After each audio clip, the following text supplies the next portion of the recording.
Hello, কে সালমা? এই হ্যাঁ, আপনি কে? আমি টনি বলছি। কোন টনি? তোমার টনি, যে 10টা বছর তোমার জন্য অপেক্ষা করে আছে। টনি তুমি? এতদিন পর আমার কথা মনে পড়লো। তুমি আমার নাম্বার কোথায় পেলা? আমি আজকে তোমাদের বাড়িতে গিয়েছিলাম, গিয়ে দেখলাম তোমার বাড়িতে কেউ নেই, তাই পাশের বাড়ি থেকে নাম্বারটা চেয়ে নিলাম। তুমি আমাদের বাড়িতে এসেছিলা? এই এখন কোথায় আছো? আমি এখন তোমার সাথে দেখা করতে চাই। আমার ছোটবেলায় যেখানে খেলা করতাম না, তুমি সেখানে চলে এসো, আমি ওখানে যাচ্ছি। আজ আমি ভীষণ খুশি। আর 10 বছর পর তুই তোর ভালোবাসার মানুষের সাথে দেখা করতে যাবি। তোদের এই ফিলিংস দেখে কি মজা হবে। কি রে, আর কতক্ষণ অপেক্ষা করবো? তোর টনি কখন আসবে? একবার ফোন কর না। আর ফোন করতে হবে না, মনে হয় টনি ফোন করছে। হ্যাঁ, বলো। কি? মার বুকে যন্ত্রণা করছে?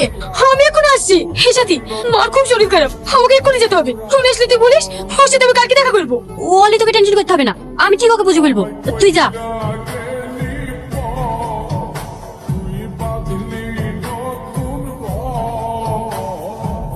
তোমার নাম টনি? হ্যাঁ। ওয়াও।